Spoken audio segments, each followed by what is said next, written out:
Good morning class. हमने angular acceleration कर लिया था। आज हम एंगुलर एक्सेलरेशन से आगे करने जा रहे हैं। आज हम पढ़ेंगे यूनिफॉर्म सर्कुलर मोशन। यूनिफॉर्म, ये लास्ट टॉपिक है आपका सेकेंड यूनिट का। सेकेंड यूनिट कंप्लीट हो जाएगी इसके बाद। यूनिफॉर्म सर्कुलर मोशंस पढ़ने से पहले हम इसमें क्या पढ़ेंगे कि सबसे पहले तो यही कि यूनिफॉर्म सर्कुलर मोशन हम कहें किसकोगे कि अगर अपने पास कोई पॉइंट ऑब्जेक्ट जो है वो मूव करे किसमें, सर्कुलर पाथ में, किसके साथ, कांस्टेंट स्पीड के साथ। अब यहाँ पर ध्यान दो, मैंने क्या कहा, कांस्टेंट स्पीड। मैंने यहाँ वेलोसिटी नहीं कहा क्योंकि velocity is keep changing at every point. तो वेलोसिटी क्यों चेंज कर रही है जबकि ये कांस्टेंट है? तो क्योंकि यहाँ पर डायरेक्शन अपने पास हर पॉइंट पर क्या कर रही है, चेंज कर रही है। तो इन अ पर्टिकुलर टाइम इंटरवल में कांस्टेंट स्पीड के साथ एक सर्कुलर पाथ पर अगर कोई पॉइंट बॉडी, पॉइंट ऑब्जेक्ट क्या कर रही है, चल रही है, then it is said to be uniform circular motion. और टाइम पीरियड क्या होगा कि एक रिवोल्यूशन पूरा करने में कितना टाइम लिया, उसको हम किससे एक्सप्रेस करेंगे, कैपिटल टी से एक्सप्रेस करेंगे। सिमिलरली अपने पास फ्रीक्वेंसी, फ्रीक्वेंसी आपने पहले भी पढ़ी है, किससे डिनोट करते हैं, न्यू से। न्यू बराबर होता है किसके, 1/t के। और यूनिट्स क्या होती हैं, पर सेकेंड, या फिर एक साइंटिस्ट थे हर्ट्ज जिन्होंने इसको इन्वेंट किया था, तो उन्हीं के नाम पर ही इसकी यूनिट भी है, that is called hertz. Relation आपको पता ही है, ये रिलेशन मैंने बता ही दिया, relation between frequency and time period. एक रिलेशन और भी है अपने पास, वेलोसिटी, फ्रीक्वेंसी और टाइम पीरियड का। वेलोसिटी कौन सी, एंगुलर वेलोसिटी। तो एंगुलर वेलोसिटी जो है अपने पास, दैट मीन्स क्या हो गया अपने पास, omega. Omega is equal to क्या होता है, θ/t, राइट। अब यहाँ पर थीटा अपने पास सर्कुलर मोशन है, तो सर्कुलर मोशन में एंगल कितना बना, सेमी सर्कल में 180 और इधर वाले सेमी सर्कल में 180, तो टोटल कितना हो गया, एट अ पॉइंट के लिए अपने पास एंगल कितना बना रहे हैं, 360 का।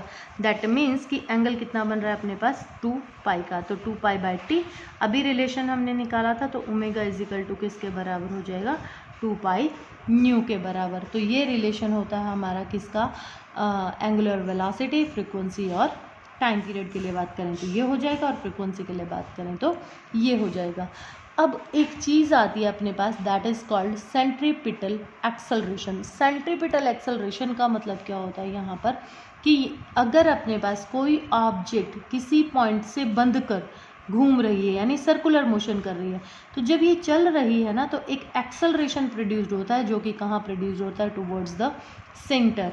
तो acceleration of an object undergoing uniform circular motion is called centripetal acceleration. तो ये सेंट्रीपिटल एक्सेलरेशन का हम क्या करेंगे यहाँ पर, एक डेरिवेशन फाइंड आउट करेंगे कि इसकी वैल्यूज़ किसके बराबर होती हैं। तो इसके लिए सबसे पहले मैंने मान लिया कि मेरे पास ये एक सेंट्रीपिटल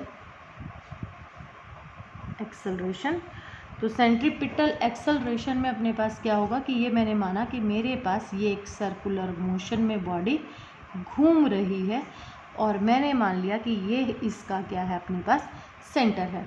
और ऑब्जेक्ट जो मेरी थी, वो ऑब्जेक्ट मेरी यहाँ कहीं P पर थी, और फिर after a certain time Δt मेरी ऑब्जेक्ट जो है, मेरी ऑब्जेक्ट वो इस पॉइंट पर पहुँच गई, और इस पॉइंट को नाम दे दिया मैंने Q, ठीक है। यहाँ से ये हो गया मेरे पास R1 और ये हो गया मेरे पास R2। अब आप कहेंगे कि रेडियस तो बराबर होती है, तो ये मैंने R1 और R2 क्यों लिए हैं, क्योंकि यहाँ मैं आर्क डिस्क्राइब कर रही हूँ, इसको मैं बाद में बराबर कर दूँगी कि अपने पास ये क्या होगी, वैल्यू बराबर होगी। इस पॉइंट पर अगर ये क्या करता, सीधा जाता, तो लीनियर वेलोसिटी किसके बराबर हो जाती, v1, और इस पॉइंट पर जो लीनियर वेलोसिटी है उसको नाम दे दिया मैंने क्या, v2। ए और बी पॉइंट नाम दे दें इनको भी अपने पास। और यहाँ पर इसने ये एक छोटा सा एंगल डेल्टा थीटा बनाया, कितने टाइम में बनाया, डेल्टा टी टाइम में बनाया, ठीक है। तो अब अपने पास क्या करें, ये जो एंगल है, ये एंगल बहुत स्मॉल है, और क्या कहें हम कि ये पी और क्यू जो है अपने पास, क्योंकि हम पहले कह रहे हैं कि ये जो टेंजेंट्स हमने यहाँ पर ड्रॉ किए हैं, ये अपने पास क्या है, बहुत ज़्यादा पास है, तो इनको मिलाकर ये इसके बहुत ज़्यादा पास है। तो एक और मैं क्या करूँ यहाँ पर, एक और सेक्टर ड्रॉ कर लूँ और इसको नाम दे दूँ पी डैश, इसको नाम दे दूँ ए डैश और इसको नाम दे दूँ बी डैश और ये ए से मिला दूँ। ये हल्का सा ऐसे मतलब आर्क है, क्योंकि ये आर्क अगर टाइम बहुत छोटा है, डेल्टा थीटा बहुत छोटा है, तो ये आर्क भी ना के बराबर बनेगी, तो it tends to be the straight line. तो ये हो गया V1 और ये हो गया V2। अब अगर मैं मैग्नीट्यूड की बात करूँ यहाँ पर, तो मैग्नीट्यूड क्या है मेरे पास, PA इक्वल्स टू QB और इक्वल्स टू किसके बराबर है, VK, क्योंकि यूनिफॉर्म वेलोसिटी है अपने पास। लेकिन वेलोसिटी है तो डायरेक्शन तो अलग अलग हैं दोनों की, लेकिन जो मैग्नीट्यूड की वैल्यू है अपने पास यहाँ पर, मैग्नीट्यूड की वैल्यू अपने पास क्या है, दोनों में सेम है। सिमिलरली अब जब मैंने क्या किया, ये लगाया, तो मैं इस पर क्या कर दूँ, ट्रायंगल लॉ लगाऊँ। ट्रायंगल लॉ लगाएंगे तो किसके बराबर हो जाएगा ये अपने पास, P डैश A डैश, ये हो गया वेक्टर, ठीक है, plus A dash B dash, कहाँ जा रहे हैं, A से B की तरफ, तो A dash B dash equals to किसके बराबर हो गया, P डैश B डैश और ये हो गया अपने पास वेक्टर। यहाँ से इसकी वैल्यू निकाल लूँ तो A dash B dash equals to किसके बराबर आ गया, A डैश P और माइनस इसको इधर ले जाऊँ तो P dash A dash vector, ये वैल्यू आ गई, यानी कि V2 माइनस ऑफ V1 और इसको नाम दे दें हम क्या, डेल्टा V, इसको नाम दे दिया हमने कितना, डेल्टा V। ये मैग्नीट्यूड में बराबर है अपने पास, लेकिन यहाँ पर अपने पास डायरेक्शन इसकी बराबर नहीं है, डायरेक्शन एक डायरेक्शन में ये नहीं जा रहे हैं।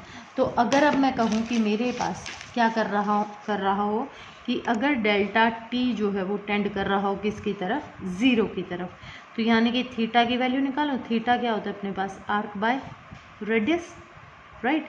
तो आर्क अपने पास इस डायग्राम से आर्क क्या थी अपने पास, यहाँ पर देखो आर्क किसके बराबर है, ए बी के, और radius either you take P dash A dash और P dash B dash, it's your choice, ठीक है।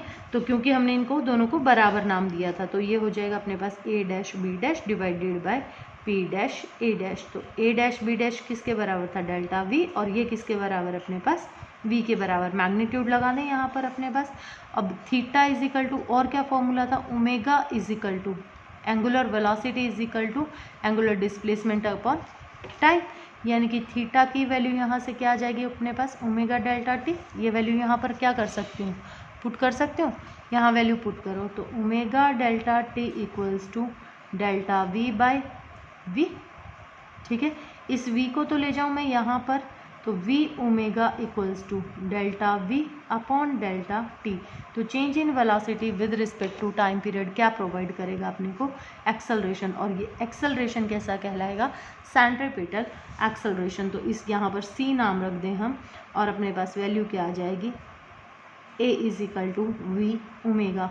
अब एक रिलेशन निकाला था आपने, V is equal to R omega, ये वैल्यू यहाँ पर पुट कर दूँ तो AC इज इक्वल टू क्या हो जाएगा, R ओमेगा स्क्वायर। तो एक तो सेंट्रीपिटल का फॉर्मूला आ गया अपने पास ये, दूसरा यहाँ से ओमेगा की वैल्यू निकाल के रख दें V बाय R, ये वैल्यू पुट करेंगे हम तो क्या वैल्यू आ जाएगी सेंट्रीपिटल एक्सेलरेशन की, यहाँ वैल्यू पुट करो तो R V square by R square, तो स्क्वायर एक R से एक R कैंसिल, तो एक्सेलरेशन क्या हो गया, V स्क्वायर बाय R। तो एक सेंट्रीपिटल एक्सेलरेशन का फॉर्मूला हमारे पास ये आ जाएगा, ठीक है। तो ये कुछ वैल्यूज़ थी अपने पास।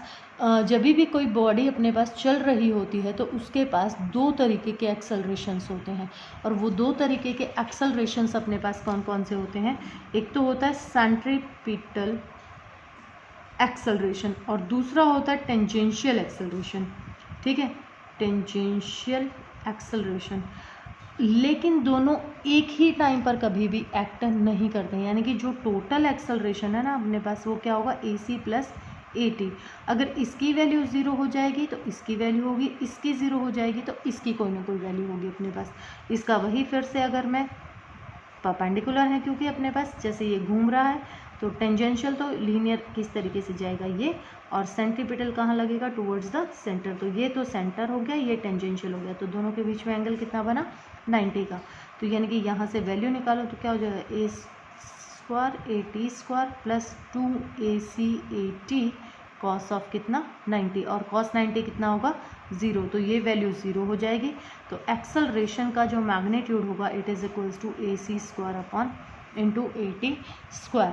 तो ये वैल्यूज़ आ जाएंगी अपने पास। तो इसकी वैल्यू तो आपको सीधा सीधा पता ही है अपने पास, ठीक है। टेंजेंशियल की हम किस में रख सकते हैं, रोटेशनल के लिए वैल्यू रख सकते हैं R अल्फ़ा, और इसकी वैल्यू क्या हो जाएगी V ओमेगा के बराबर हो जाएगी।